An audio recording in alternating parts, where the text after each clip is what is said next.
बहू, दिनेश की थाली की रोटी खत्म हो गई है, जरा रोटी दे दो इसको। मयूरी, थोड़ी सब्जी भी देना। जी, अभी देती हूँ। पल्लवी, तुम्हें कुछ चाहिए? नहीं भाभी, मेरा हो गया, मैं जा रही हूँ फसल की कटाई करने। थोड़ा तो खा ले, 2 रोटी खाई है बस तूने। इतने से खाने में फसल की कटाई करेगी तो कमजोरी आ जाएगी तेरे अंदर। नहीं माँ, नहीं खाना। और सच कहूँ तो ये खाना खाने का बिल्कुल मन नहीं कर रहा है। रोज रोज दाल रोटी पेट भर गया मेरा। इससे मैं जा रही हूँ। अब घर के बाहर हैंडपंप में हाथ धोकर पल्लवी फसल की कटाई करने चली जाती है। कुछ देर बाद दिनेश भी दिहाड़ी मजदूरी का काम करने के लिए चला जाता है। घर में मयूरी और उसकी सास रह जाती है। दूसरी तरफ पल्लवी खेत में बैठकर फसल की कटाई कर रही होती है। तभी उसकी सहेली शोभा और अनीता वहां आती हैं। ए पल्लवी, आज साक्षी का जन्मदिन है, तुम आओगी क्या उसके जन्मदिन पर? नहीं, मैं नहीं आ पाऊंगी, मुझे घर पर कुछ काम है। अरे जाओ, तुम्हारा तो हर बार का है। सीधा सीधा कहो ना बर्थडे पार्टी में आने के लिए। तुम्हारे पास कोई ढंग के कपड़े नहीं है। हाँ, सही कहा तुमने। और जो ड्रेस इसने अभी तक पहना हुआ है, ये सूट भी तुम्हारा करीबन 4-5 साल पुराना हो चुका है। अब तो इसके अंदर मेल के दाग पड़ गए हैं। तुम्हें अब दूसरे कपड़े ले लेने चाहिए। शोभा की बात सुनकर पल्लवी खड़ी होकर हाथों से अपने कपड़े साफ करती हुई कहती है, ले लूंगी, अभी फटे थोड़ी ना है। हमारे घर पर जब तक कपड़े फट नहीं जाते तब तक नए कपड़े नहीं आते। उसे गरीबी कहते हैं पल्लवी।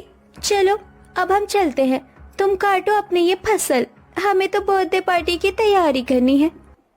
इतना कहकर पल्लवी की सहेली वहां से चली जाती है। वहीं गरीब पल्लवी उदास हो जाती है।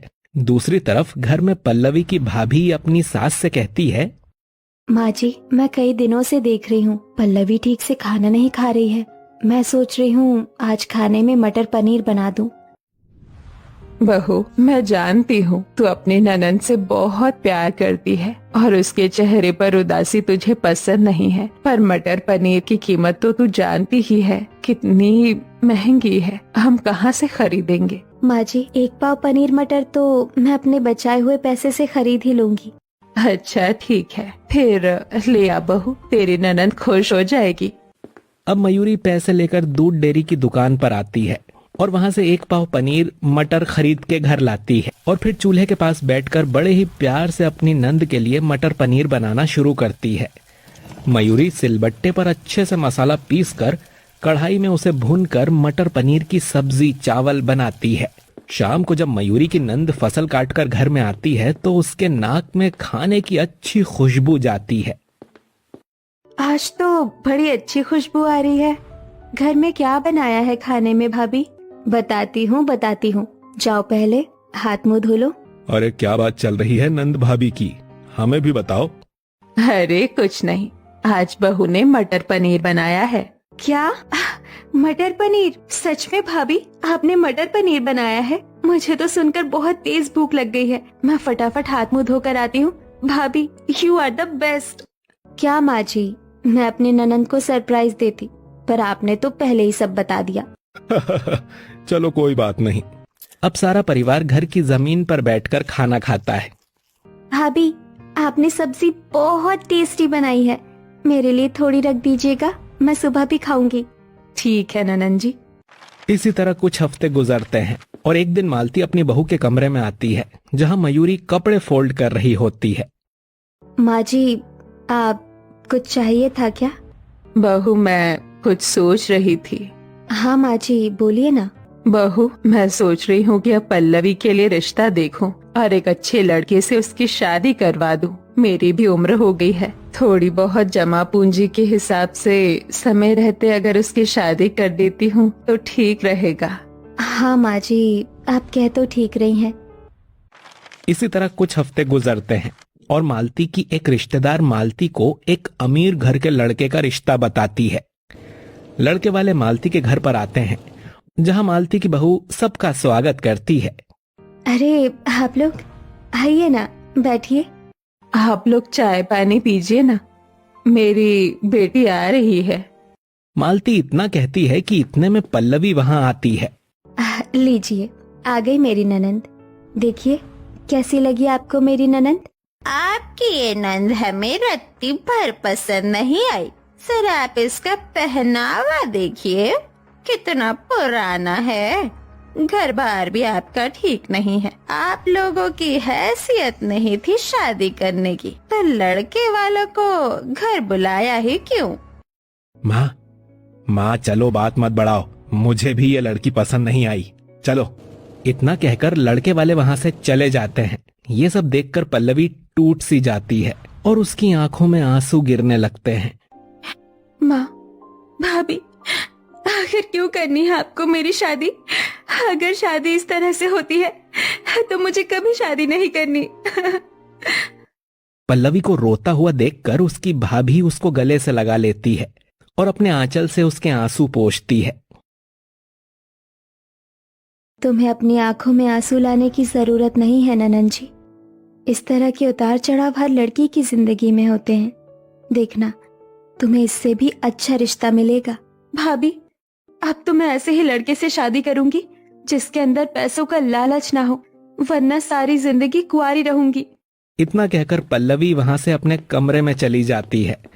इसी तरह अगले दिन पल्लवी फसल की कटाई करके घर आ ही रही होती है कि तभी एक बड़ी कार की टक्कर पल्लवी से होती है और पल्लवी दूर जाकर गिरती है। उसके सिर से खून निकलने लगता है। कार में बैठा लड़का बाहर आता है।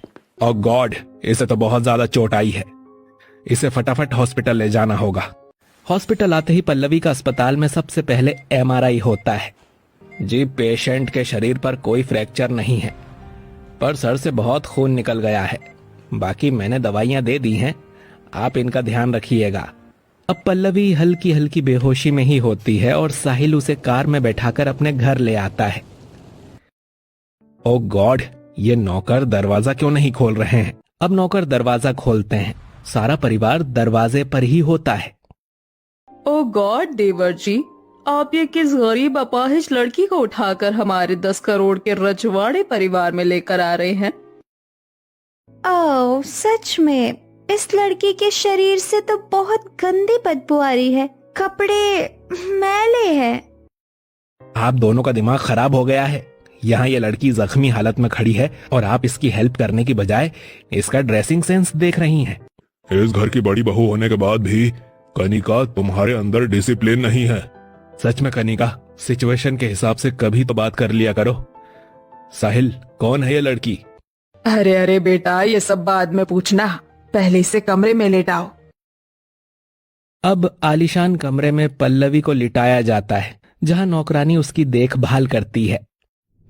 इस लड़की का ध्यान अच्छे से रखना, इसको किसी भी चीज की दिक्कत नहीं होनी चाहिए। ठीक है मालिक। दूसरी तरफ मयूरी घर में परेशान होती हुई। माँ जी, अभी तक ननन जी घर नहीं आई है। इतनी देर तो कभी नहीं हुई उन्हें आने में। चिंता मत कर बहू, आती ही होगी तेरी ननद। वहीं पल्लवी को होश आता है। हे भगवान, ये मैं कहाँ पर हूँ? मेरे सर पर तो चोट आई हुई है। देखिए भाभी, आप लेटी रही हैं। अब पल्लवी जबरदस्ती लड़खड़ाते हुए सीढ़ियों से उतरकर नीचे आती है, जहां हॉल में घर के सारे सदस्य खड़े होते हैं। लो आ गई महारानी, उठकर मजा तो बहुत आया होगा ना इस 10 करोड़ के रजवाड़े परिवार में अपनी सेवा पानी करवा कर। ऐसा सेवा पानी तो तुम्हें आज तक कभी मिला ही नहीं होगा। बहू, अपना मुंह बंद करो। हाँ कनिका, तुम्हें कुछ बोलने की जरूरत नहीं है। भैया 1 मिनट भाभी, इस लड़की का यह भयानक एक्सीडेंट मेरी कार से हुआ है। वो तो शुक्र है कि वो बच गई, वरना जिस हिसाब से इसके सर से खून निकल रहा था ना, ये मर भी सकती थी। दूसरी तरफ चौखट पर रोती मयूरी। मेरी प्यारी ननद, तुम कहाँ चली गई? कहाँ हो तुम? मुझे तुम्हारी बेहद चिंता हो रही है। तभी पड़ोस की सरला वहां आकर कहती है, अरे मयूरी, यहाँ अपने आंसू बहाने बंद करो। तुम्हारी ननन का बहुत बड़ा एक्सीडेंट हुआ है, वो भी 10 करोड़ की प्रॉपर्टी में रहने वाले रजवाड़े परिवार के छोटे बेटे से। वो अभी वही है। अब मयूरी आंसू पोंछती है और अपने पति और सास के साथ उस 10 करोड़ के रजवाड़ी परिवार में दाखिल होती है।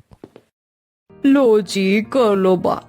अब हमारे 10 करोड़ के रजवाड़े परिवार में इस गरीब लड़की के खानदान वाले भी उठकर आ गए हैं। So cheap family. जबान संभाल के बात कीजिए, ये सब कुछ आपके देवर ने किया है। जिस तरह से जख्म मेरी ननद के शरीर पर दिख रहे हैं मुझे, आपको तो मेरे पैर छूकर माफी मांगनी चाहिए। हे भगवान, मेरी बच्ची के साथ ये क्या हो गया। एक तो पहले से ही मेरी बेटी की शादी नहीं हो रही थी और अब तो उसके शरीर पर इतने गहरे जख्म हुए हैं जिसे देखकर कोई उससे शादी नहीं करेगा। मैं करूंगा आपकी बेटी से शादी, क्योंकि ये सब कुछ मेरी वजह से हुआ है। देवर जी, आपका दिमाग खराब हो गया है। ये दोनों गरीब नंद भाभी यहाँ पर जानबूझकर ये मेलो ड्रामा कर रही है ताकि 10 करोड़ के रजवाड़े परिवार में इन्हें पनाह दे दी जाए। नहीं, मेरा बेटा ठीक कह रहा है। मुझे इस लड़की को अपने घर की बहू बनाने में कोई दिक्कत नहीं है। आप लोग शादी की तैयारी कीजिए। नहीं, रहने दीजिए। हमें जबरदस्ती कोई रिश्ता नहीं बनाना। कल को मेरी बहन के साथ कोई ऊंच नीच हो गई तो मैं वादा करता हूँ आपसे, हमारे 10 करोड़ के राजवाड़े परिवार में आपकी बेटी के साथ कोई ऊंच नीच नहीं होगी। अब 3 से 4 हफ्ते गुजरते हैं, जिसके बाद पल्लवी पूरी विधि विधान के साथ शादी करके अपने 10 करोड़ के राजवाड़े ससुराल में आती है। अब खुशी खुशी पल्लवी का उसके रजवाड़े परिवार में गृह प्रवेश होता है, जहां ढोल बाजे नगाड़े सब बज रहे होते हैं और पल्लवी फूलों के रास्ते से चलकर अपने ससुराल की चौखट पर आती है। आओ बहू रानी, घर के अंदर आओ। वाह, क्या स्ट्रेटेजी अपनाई थी इस गरीब लड़की ने 10 करोड़ के रजवाड़ी ससुराल में आने की। देखो, कामयाब भी हो गई। सच में भाभी, मुझे तो लगता है ये गरीब लड़की जानबूझकर हमारे भैया की गाड़ी से टकराई होगी। चुप हो जाओ तुम लोग, ये सब क्या बोल रही हो। इस तरह के आरोप मेरी पत्नी पर मत लगाओ, क्योंकि इस घर में उसे अपनी मर्जी से लाया हूं मैं। चलो पल्लवी यहाँ से। अगले दिन सुबह पल्लवी नहा धो के साधारण सी साड़ी में घर के हॉल में आती है, जहां सभी सदस्य ब्लैक कॉफी पी रहे होते हैं। ओ माय गॉड, तुम्हें देखकर तो मैं कंफ्यूज ही हो गई कि तुम मेरी देवरानी हो या भिखारी। ऐसे कपड़े हमारे 10 करोड़ के रजवाड़े परिवार में कोई नौकरानी भी नहीं पहनती ना। सही कहा बड़ी भाभी आपने। जी, पर मेरी भाभी ने मुझे यही साड़ियाँ दी है। बहू, कोई बात नहीं, तुम इनकी बातों का बुरा मत मानो। आज तुम्हारी पहली रसोई है। चलो, मैं तुम्हें दूसरी साड़ियाँ और गहने दे देती हूँ। अब उर्मिला पल्लवी को लेके कमरे में आती है और अपनी अलमारी से एक नई खूबसूरत साड़ी और गहने निकालकर अपनी बहू को देती है। ये लो बहू, इन्हें पहन लो। शुक्रिया माँ जी। अब सुंदर साड़ी गहनों में पल्लवी पहली रसोई का खाना बनाती है और सबको खिलाती है। बहू, खाना तो बहुत अच्छा बना है। हाँ बहू, खाना तो बहुत अच्छा बना है। अच्छा बहू, शाम को तुम्हारी मुंह दिखाई की रस्म है। अच्छा हुआ माँ जी आपने इन्हें पहले बता दिया, नहीं तो ये फिर गरीबों वाली ड्रेस पहनकर हमारे रजवाड़े परिवार की बेइज्जती करवा देती। बड़ी बहू, तुम उसकी चिंता मत करो। मुंह दिखाई की ड्रेस मैं बहू को खुद दूंगी पहनने को। मम्मी, आप समझती नहीं हो, ये चाहती भी यही है कि हमारे घर के सदस्य इसको अच्छी अच्छी ड्रेस पहनने को दे। नहीं, ऐसा कुछ नहीं है। मैं अपने साधारण कपड़ों में बहुत खुश हूँ। पल्लवी, इनकी बातें नजरअंदाज कर दिया करो तुम। इन्हें फिजूल में बोलने की आदत है। अब पल्लवी शाम को एक सुंदर डिजाइनर लहंगा, गहने और बालों में गजरा पहनकर तैयार होती है और शीशे में खुद को देखकर कहती है, आज से पहले मैंने इतने अच्छे कपड़े कभी नहीं पहने। मैं तो इसमें महारानी लग रही हूँ। दूसरी तरफ घर में मेहमानों का आगमन होता है। घर भी पूरा डेकोरेटेड होता है। तभी सीढ़ियों से उतरकर पल्लवी मेहमानों के पास आती है।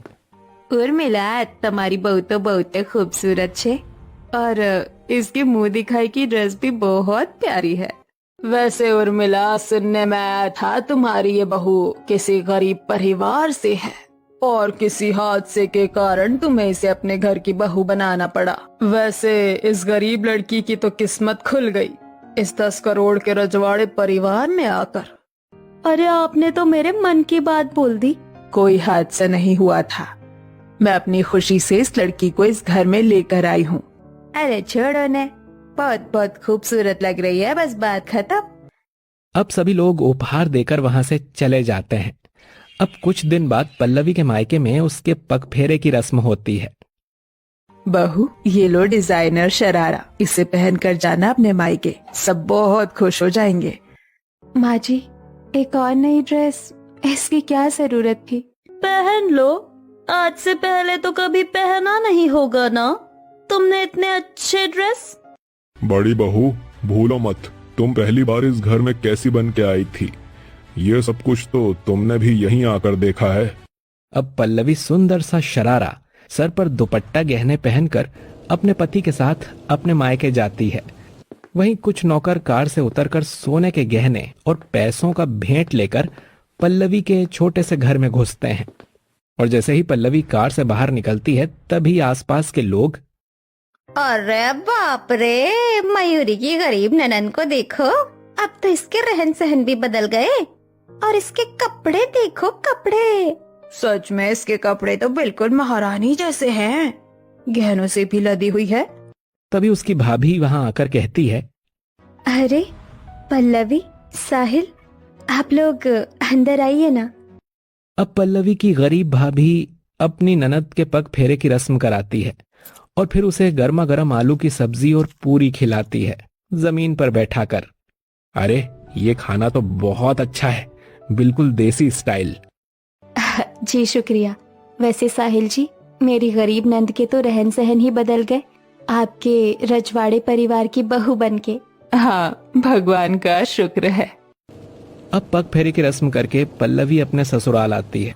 इसी तरह कुछ हफ्ते गुजरते हैं और एक दिन साहिल अपने कमरे में अपनी पत्नी से कहता है, पल्लवी, तुम जब से आई हो ना, इधर उधर के काम काज में ही लगी हो। चलो तुम्हें आज मैं अपना 10 करोड़ में बना ये रजवाड़ी परिवार का घर दिखाता हूँ, चलो।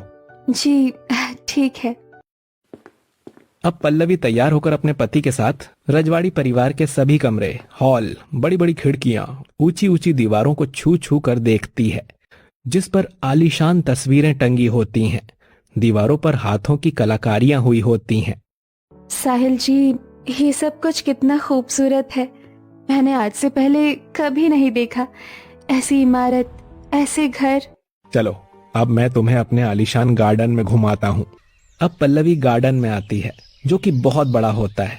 उसमें फव्वारे लगे हुए होते हैं, तरह तरह के फूल होते हैं, आसपास गिलहरी कबूतर जैसे पक्षी भी फुदक रहे होते हैं।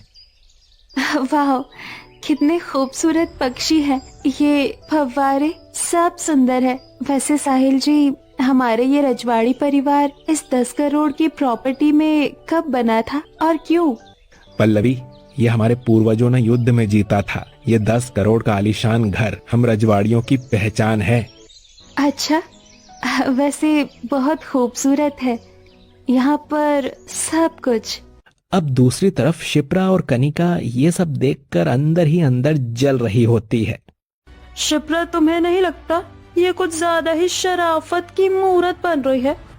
इसके साथ कुछ तो ऐसा करना पड़ेगा जिससे इसकी भयंकर बेइज्जती हो। अब पल्लवी को नीचा दिखाने के चक्कर में शिप्रा और कनिका एक शराब की दुकान से वोदका खरीद के लाती हैं। मेरी बात ध्यान से सुनो, ये पानी की तरह दिखने वाला वोडका तुम्हें रात के खाने के बाद पल्लवी को पिलाना है। ठीक है मालकिन, पर मोटा रकम लूंगी इस काम का। ठीक है, ले लेना। अब रात में सारा परिवार डाइनिंग टेबल पर खाना खाता है। तभी कनिका को अचानक खांसी होती है, जिसे देख पल्लवी ट्रे में रखे पानी के कई गिलासों में से एक गिलास उठाकर कनिका की तरफ बढ़ाती है। तभी शिप्रा भी तेजी से खांसते हुए इशारा करती है। तभी पल्लवी एक और गिलास उठाती है। ये लो शिप्रा, पानी पी लो तुम भी। लगता है आप लोगों के गले में निवाला अटक गया है।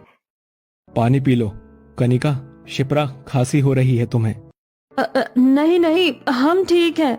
बहू, अभी के अभी ये सारा पानी पीकर खत्म करो। अब कनिका, शिप्रा जैसे ही पानी पीती हैं, उन्हें तेज उल्टियां होने लगती हैं। अरे, आपको तो उल्टी हो गई पानी पीते ही। पानी में कोई दिक्कत है क्या? दिखाइए। साहिल पानी का गिलास अपने नजदीक लाता है, तभी उसे एक गंदी बदबू आती है। ये तो शराब है, ये कौन लेकर आया यहाँ? अंजू, मंजू, सच बताओ, ये तुम यहाँ लेकर आई हो? अंजू घबराते हुए कहती है, जी जी, ये सब कनिका मालकिन जी ने हमको कहा था करने को। हाँ, कनिका जी ने कहा था हमें ये सब शराब पल्लवी जी को देने के लिए, ताकि उनकी सरेआम बेइज्जती हो जाए। ये सुनकर सारा परिवार गुस्से में खाने की टेबल से उठकर कहता है, शिप्रा, ये सब कुछ तुमने अपनी भाभी के साथ मिलकर किया। कनिका, तुम मेरी वाइफ हो, मुझे विश्वास नहीं होता। पल्लवी तुमसे कितनी छोटी है और तुम उसे शराब पिला रही थी। छी। सच में आज मेरी बहू बेटी ने छोटी बहू को नीचा दिखाने में अपनी सारी हदें पार कर दी। बड़ी बहू और शिप्रा, क्या बिगाड़ा है छोटी बहू ने तुम्हारा, जो तुम उसके पीछे हाथ धोकर पड़े हो? इतनी नफरत लेकर जीना ठीक नहीं है, वो भी ऐसे इंसान के लिए जो तुम्हें इज्जत देता हो, तुमसे प्यार करता हो, तुम्हारा ख्याल रखता हो। भाभी और शिप्रा, जिस शराब का एक घूंट तुम दोनों खुद नहीं पी पा रही थी, वो शराब तुम छुपाकर मेरी पत्नी को पिलाने जा रही थी। आखिर क्यों है इतनी नफरत आप दोनों को मेरी पत्नी से? शायद मैं गरीब घर से हूँ और ये चीज मेरी जेठानी और ननंद को पसंद नहीं आती। मुझे माफ कर दीजिए जेठानी जी, ननंद जी, मैं कभी आपके दिलों में जगह नहीं बना पाई, मैं बुरी हूँ। अब घर वालों की बातें सुनकर कनिका शिप्रा को एहसास होता है कि वो कितना गलत करने जा रही थी आज, और उन्हें शर्मिंदगी महसूस होती है। पल्लवी, चुप हो जाओ, हमने तुम्हारे साथ इतना गलत किया और ये सब देखने के बाद भी तुम अपने आप को बुरी बता रही हो। बुरी तुम नहीं, बुरी हम है जो तुम्हारे साथ इतना गलत करने जा रहे थे। हमें माफ कर दो। हाँ भाभी, हमने बस आपकी गरीबी देखी, पर आपका प्यार, आपकी कदर, आपकी परवाह कभी नहीं देखी। हमसे गलती हो गई भाभी, हमें माफ कर दीजिए। नहीं नहीं, आप लोग माफी मत मांगिए, आप दोनों बस मेरे साथ प्यार से रहिए। मैं यही चाहती हूँ, मुझे रिश्तों में खटास पसंद नहीं है। मेरी तरफ से आपकी सारी गलतियाँ माफ हैं। अब पल्लवी मुस्कुराकर अपनी जेठानी और ननंद को माफ कर देती है, और इस दिन के बाद से पल्लवी अपने 10 करोड़ के रजवाड़ी परिवार में अपनी जेठानी, नंद और पूरे परिवार के साथ खुशहाल जिंदगी बिताने लगती है।